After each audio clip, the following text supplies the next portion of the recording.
এক আদিম জঙ্গল, যেখানে আজও বাস করে এমন কিছু মানুষ যারা চায় না তাদের এলাকায় সভ্য কোনো মানুষ প্রবেশ করুক। কী হবে যখন ঘুরতে গিয়ে 4 জন মানুষ ভুল করে এই এলাকায় ঢুকে পড়বে? দেখতে থাকুন আজকের video the river of blood. সিনেমার শুরুতে আমরা দেখতে পাই কয়েকজন মানুষ বন জঙ্গল কাটছে। এর মধ্যে একজন দেখতে পাই যে দূর থেকে তাদের উপর কেউ নজর রাখছে। তার এক সহকর্মী সেদিকে গেলে তার ওপর কেউ আক্রমণ করে। বিষয়টা ভালোভাবে দেখতে সে এগিয়ে যায় সেদিকে। কিছু দূর যাওয়ার পরে সে মাটিতে রক্ত আর তার সহকর্মীর কাটা আঙুল পড়ে থাকতে দেখে। ভয় পেয়ে সে জঙ্গলের মধ্যে ছুটতে শুরু করে। জঙ্গলের মধ্যে পাতা ছিল অসংখ্য ফাঁদ। তার একটিতে পড়ে যায় লোকটি। অনেক কষ্টে নিজেকে বাঁচিয়ে আবার দৌড়তে থাকে সে, কিন্তু শেষ অবধি তাকে ধরা দিতেই হয়। তার সামনে অদ্ভুত দেখতে এক লোক উপস্থিত হয়। মাটি থেকে কুঠার তুলে নিয়ে লোকটি তাকে মেরে ফেলে। কিছুদিন পরে এই এলাকায় ঘুরতে আসে দুজোড়া দম্পতি, এজে ও মায়া, রিচি ও জেসমিন। তারা একসাথে কায়াকিং করার সিদ্ধান্ত নেয়। জঙ্গলের মধ্য দিয়ে অনেক সময় জল প্রবাহিত হয়, আর তাতে নৌকা নিয়ে অ্যাডভেঞ্চার করাকে কায়াকিং বলে। রিচি তাদের এই ট্রিপ ও সম্পূর্ণ ভ্যাকেশনের খরচ নিজের কাঁধে তুলে নেয়। সম্প্রতি সে তার কোম্পানি বিক্রি করেছে। তবে এই ঘটনায় এজে খুশি হয় না। রিচি তার কোম্পানি শুরু করেছিল এজের বাড়ি থেকে, তাই এজের হিসেবে রিচি তাকে কোম্পানির অংশীদার হওয়ার অফার করা উচিত ছিল। তা তো সে করেইনি, উপরন্তু আজ কোম্পানি বিক্রি করে সেই টাকায় ভ্যাকেশনের খরচ দিচ্ছে, যেন এজে তার ভ্যাকেশনের খরচ দিতে পারবে না। রিচি তাকে ছোট দেখাতে চায়। আজ সবাই এজেকে চেনে একমাত্র মায়ার জন্য।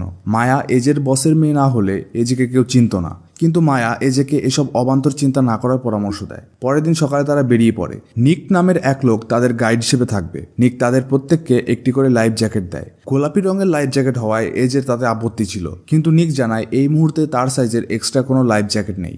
নিক তাদেরকে বোট দেয়, 2 কাপলের জন্য 2 বোট আর তার নিজের জন্য একটি। তাদের সব নিয়মকানুন বুঝিয়ে তারা বেরিয়ে পড়ে তাদের এই অ্যাডভেঞ্চারে। নিক তাদেরকে বলে যে তারা চাইলে রাতে জঙ্গলে ক্যাম্পিং করে একে 2 দিনের ট্রিপ বানাতে পারে। তারা রাজি হয়ে যায়। নিক বলে যেখানে তারা যাচ্ছে সেখানে জলের স্রোতে তাদের মোবাইল আর দামি জিনিস ভিজে যেতে পারে, তাই সে সবাইকে তাদের মোবাইল ফোন দিয়ে দিতে বলে। সবাই তার কথা শুনলেও এজে তার ফোন দিতে অস্বীকার করে। মায়া তাকে রিকোয়েস্ট করলেও সে তার ফোন নিজের কাছেই রেখে দেয়। কথায় কথায় নিক জানায় যে তার বাবাও এখানে ট্যুর গাইড হিসেবে কাজ করতেন, আর তার দাদুর বাবা এখানে আসা প্রথম বিদেশি ছিলেন, কিন্তু দুর্ভাগ্যবশত তিনি নিখোঁজ হয়ে যান। তিনি এক আদিবাসীদের এলাকায় ঢুকে গিয়েছিলেন, কিন্তু তারপরে তিনি আর কখনো ফেরেননি। এজে জিজ্ঞেস করে যদি তিনি নাই ফেরেন তাহলে কি করে জানলে যে সে আদিবাসীদের এলাকায় চলে গিয়েছিল। নিক জানায় পরবর্তী সময় তার জিনিসপত্রের সাথে তার হাড়ও পাওয়া যায়, অর্থাৎ এই আদিবাসীরা ছিলেন মানুষ খেকো। সেই আদিবাসীরা আজও এই জঙ্গলে আছে, কিন্তু তারা সেদিকে যাবে না। তাদেরকে নিজেদের মতো থাকতে দিলে তারা কারো ক্ষতি করে না, কিন্তু বাইরের মানুষ বন জঙ্গল কেটে তাদের ঘর কেড়ে নিতে চাইছে। বনের গাছ আর মাটির নিচে লুকিয়ে থাকা খনিজ সম্পদ চুরি করতে চাইছে।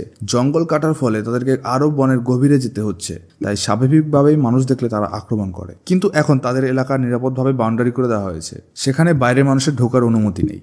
তারা এক জায়গায় থামে। জেসমিন দৌড়ে এক গাছের পেছনে গিয়ে বমি করতে থাকে। এজের এই সুন্দর পরিবেশ ভালো লাগে না, সে জলের মধ্যে প্রস্রাব করতে থাকে, যেটা নিকের ভালো লাগে না। এদিকে 2 ট্রাভেল ভ্লগার বাইক নিয়ে জঙ্গলের মধ্যে চলে আসে। ডু নট এন্টার ওয়ার্নিং থাকা সত্ত্বেও তারা ভিউয়ের জন্য জঙ্গলে ঢোকে, কিন্তু 2 গাছে বাঁধা ধারালো তারে লোকটির গলা কাটা যায়।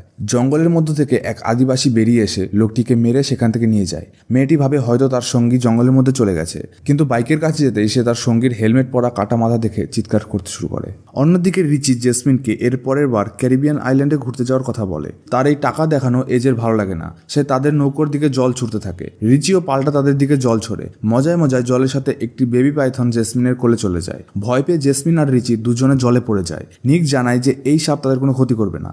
মজা করতে করতে রিচি এজেকেও জলে ফেলে দেয়, কিন্তু এর ফলে তার ফোন জলে ডুবে যায়। কিছুক্ষণ পরে নিক সেটা জলের নিচ থেকে তুলে আনলেও তার জলে ভিজে কাজ করা বন্ধ করে দেয়। এদিকে মেয়েটি দৌড়তে দৌড়তে এক গুহার কাছে আসে। গুহার মধ্যে ঢুকে সে তার ফলোয়ারদের তাদের সিচুয়েশন সম্পর্কে আপডেট দেয়, কিন্তু তখনই এক আদিবাসী তাকে মেরে ফেলে। তারা 5 জন এক জায়গায় ক্যাম্প করে। এই যে একটা কাজও ঠিক করে করতে পারে না, কিন্তু অন্য কেউ তার ঠিক করে করলে তার সহ্যও করতে পারে না। রাতে নিক আর মায়া কথা বলছিল। মায়া নিককে জিজ্ঞেস করে সে এখানে কেন পড়ে আছে। নিক তাকে তার গ্রেট গ্র্যান্ডফাদারের ছবি দেখায়। তার নাম ছিল জর্জ রবিনসন। তিনি একসময় এখানে হীরামানিকের খোঁজে আসতেন, আর তারপরে একদিন হারিয়ে যান। নিক আজও সেই নিখোঁজ রহস্যের সমাধান করতে চায়। এই জঙ্গল নিয়ে অনেক কাহিনী শোনা যায়। একবার এক লগিং কোম্পানির এক কর্মীকে এখানকার আদিবাসীরা ধরে নিয়ে যায়, যাকে আমরা সিনেমার শুরুতে দেখেছিলাম, কিন্তু আসলে তাকে মেরে ফেলা হয় না। তাকে তারা নিজেদের গুহায় নিয়ে যায়। তার পা কেটে ফেলা হয় যাতে সে পালাতে না পারে। এদের কাছে তো আর ফ্রিজ নেই, যাতে তাদের শিকার করা মাংস পচে গলে না যায়, তাই তারা শিকারদেরকে যতদিন সম্ভব বাঁচিয়ে রাখে। তারা তাদের শিশুদের সামনে এটা করে যাতে তারাও শিখতে পারে। সেই লোকটিকে জঙ্গলে ছেড়ে দেওয়া হয়, কিন্তু মানুষকে ওরা তাকে সবসময় নজরে রাখে। তাদের এই গল্পের মধ্যে এজে সেখানে চলে আসে। তার মনে হয় এসব ফালতু কাহিনী শুনে নিক তাদেরকে ভয় দেখাতে চাইছে। রাতে সবাই ঘুমিয়ে পড়লে জেসমিনের মনে হয় কেউ তাকে দেখছে। সে এদিক সেদিক ঘুরে ফেরার সময় কেউ তার মুখ চেপে ধরে। তবে এটা ছিল এজে আর জেসমিনের মধ্যে এক্সট্রা ম্যারিটাল অ্যাফেয়ার চলছে। জেসমিন এজেকে বলে সে আর এভাবে লুকোতে পারছে না। এজে কথা দিয়েছিল যে সে মায়াকে ছেড়ে তার কাছে চলে আসবে। এজে বলে আর কিছুদিন পরেই মায়ার বাবা রিটায়ার করবেন, তখন কোম্পানি দেখাশোনা করার জন্য তো কাউকে দরকার।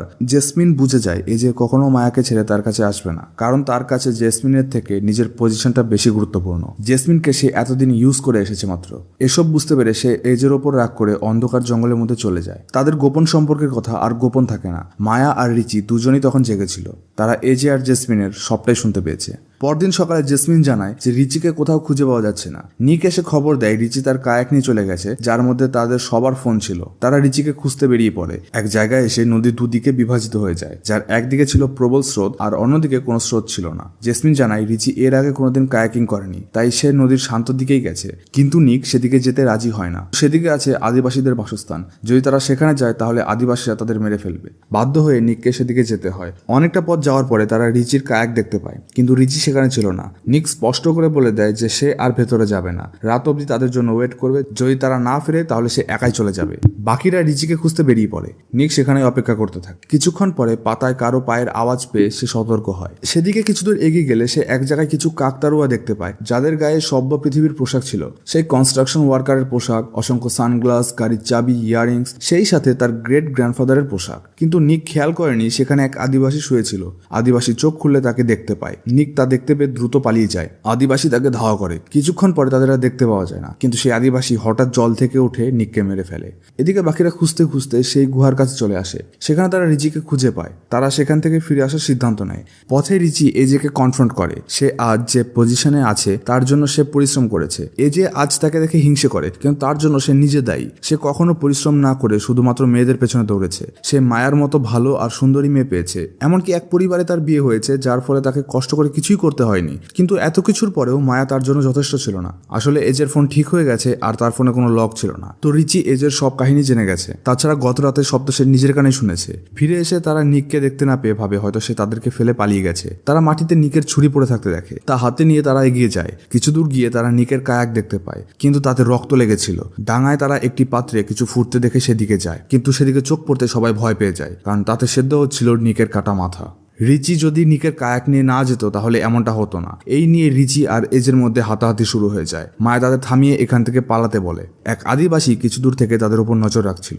জলের নিচ দিয়ে সাঁতার কেটে সে এজের ওপর আক্রমণ করে। তাদের ধস্তাধস্তির মাঝে রিচি এজেকে সাহায্য করে, কিন্তু আদিবাসীর গায়ে ছিল অসীম শক্তি। মায়া তার মাথায় পাথর দিয়ে আঘাত করলেও খুব একটা ক্ষতি হয় না। শেষে এজে নিকের সেই ছোট ছুরিটা তার বুকে বসিয়ে দেয়। তাদের কায়াক জলের স্রোতে ভেসে যায়।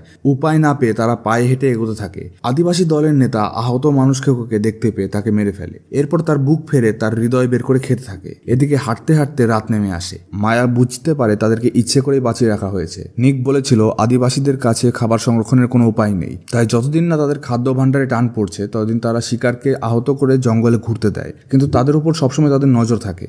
রিচি বলে তারা রাতে কোথাও যেতে পারবে না, তাই তাদেরকে দুজন দুজন করে ঘুমোতে আর পাহারা দিতে হবে। সকালে দেখা যাবে কি করা যায়। রাতে মায়া রিচির পাশে এসে বসে, তাকে হাল ছাড়তে নিষেধ করে। রিচি জানায় জেসমিন প্রেগনেন্ট, কিন্তু দুঃখের বিষয় বাচ্চার বাবা সে নয়। কিছুদিন আগে সে টেস্ট করেছিল, যেটা জেসমিন জানে না। সে কোনোদিনও বাবা হতে পারবে না। এরপর রিচি ঘুমোতে যায় আর এজে পাহারাতে থাকে, কিন্তু চারদিকে প্রচুর মশা থাকায় এজে নিজের গায়ে কাদামাটি মেখে কাদায় শুয়ে পড়ে। এর মধ্যে সেই আদিবাসী প্রধান মানুষের গন্ধ পেয়ে সেখানে চলে আসে। এজে তাকে দেখতে পেয়ে পেছন থেকে তাকে আক্রমণ করে, কিন্তু তার শক্তি যথেষ্ট ছিল না। প্রধান তাকে মারতে শুরু করলে হঠাৎ রিচি এসে তাকে বাঁচায়। এজে খাদ থেকে গড়িয়ে নিচে পড়ে যায়। প্রধান রিচিকে মেরে তাকে বন্দি করে নিয়ে যায়। প্রধান রিচিকে ফেলে কিছু দূরে তার সঙ্গীদের সাথে কথা বলছিল। এজে তা দেখতে পেয়ে সাবধানে রিচির কাছে যায়, কিন্তু এজে রিচিকে বাঁচায় না। সে কথা দেয় সে জেসমিন আর মায়াকে বাঁচিয়ে নেবে। প্রধান ফিরে এসে রিচিকে সেই গুহায় নিয়ে যায়। তারা রিচির পা কেটে ফেলে, তাকে জঙ্গলে ছেড়ে দেওয়া হয় আর বাচ্চাগুলোকে বলা হয় তাকে শিকার করতে। আদিবাসী বাচ্চারা তাকে ঘিরে ধরে মেরে ফেলে।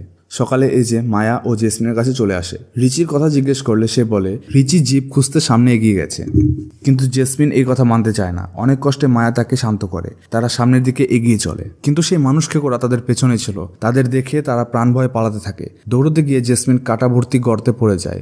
মায়া কোনো মতে গর্তে নেমে জেসমিনের বুকে ঢোকা কাটা বের করে তাকে নিয়ে ওপরে উঠে আসে। জেসমিন বারবার হাল ছেড়ে থাকে, কিন্তু মায়া তাকে সাহস যোগায়। তারা এক ঝর্ণার কাছে এসে পৌঁছায়। ধীরে ধীরে তারা তাদের ক্যাম্পিং স্পটে ফিরে আসে। সেখানে তারা তাদের কায়াক খুঁজে পায়। কায়াকে বসে তারা এগোতে থাকে। এক জায়গায় এসে এই যে কায়াক থেকে নেমে জঙ্গলের মধ্যে যায়। সে তার কারেন্ট সিচুয়েশনের ভিডিও করে সোশ্যাল মিডিয়ায় আপলোড করে। আদিবাসী প্রধান শব্দ পেয়ে সেদিকে এগোয়, কিন্তু আসলে তা ছিল ভিডিও রেকর্ডিং।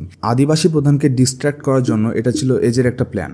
প্রধান রেকর্ডিং দেখতে থাকে আর এজে পেছন থেকে তাকে আক্রমণ করে। কিন্তু প্রধানের শক্তির সামনে এজের শক্তি কিছুই ছিল না। প্রধান তার গলায় ফাঁস দিয়ে তাকে গাছের সাথে ঝুলিয়ে রাখে, কিন্তু ছুরি দিয়ে ফাঁস কেটে এজে কোনো মতে নিজেকে বাঁচিয়ে সেই ছুরি প্রধানের দিকে ছুঁড়ে মারে। তারা দুজন নদীতে পড়ে মারামারি করতে থাকে। প্রধান এজেকে জলে চুবিয়ে মারতে যায়, কিন্তু এজে ভাগ্যক্রমে জল থেকে একটা দা তুলে নিয়ে আদিবাসী প্রধানের মুন্ডু কেটে দেয়। কিন্তু ডাঙায় তখনও মানুষখেকোর দল তাদের উপর নজর রাখছিল। এজে মায়া আর জেসমিনকে কায়াকে বসিয়ে তাদেরকে জলে ভাসিয়ে দেয় আর নিজে এগিয়ে যায় সেই মানুষখেকোদের মারতে। এক এক করে সে তাদের মারতে থাকে, কিন্তু তারা সংখ্যায় অনেক বেশি ছিল। এজে তাদের হাতে মারা যায়, কিন্তু এই সুযোগে মায়া আর জেসমিন পালাতে সক্ষম হয়। ভাসতে ভাসতে তারা সেই জায়গায় পৌঁছায় যেখান থেকে তারা তাদের এই জার্নি শুরু করেছিল। সৌভাগ্যবশত তারা সেখানে একটি গাড়ি দেখতে পায়। গাড়িতে থাকা এক দম্পতি তাদের এই অবস্থা দেখে তাদেরকে জল আর খাবার দেয়। এরপর তাদের নিয়ে ফিরে যায় লোকালয়ে। আর সিনেমা এখানেই শেষ হয়। তো বন্ধুরা, এই ছিল রিভার অফ ব্লাড সিনেমার কাহিনী। এতক্ষণ সাথে থাকার জন্য তোমাদের অসংখ্য ধন্যবাদ। ভিডিওটি ভালো লাগলে লাইক করতে পারো। তোমাদের মতামত জানানোর জন্য কমেন্ট সেকশন ওপেন আছে। এরকম আরও ভিডিও দেখতে চাইলে চ্যানেলটিকে সাবস্ক্রাইব করে রাখতে পারো। আজ এ পর্যন্তই, দেখা হচ্ছে পরবর্তী ভিডিওতে। ততদিন সবাই ভালো থেকো, সুস্থ থেকো।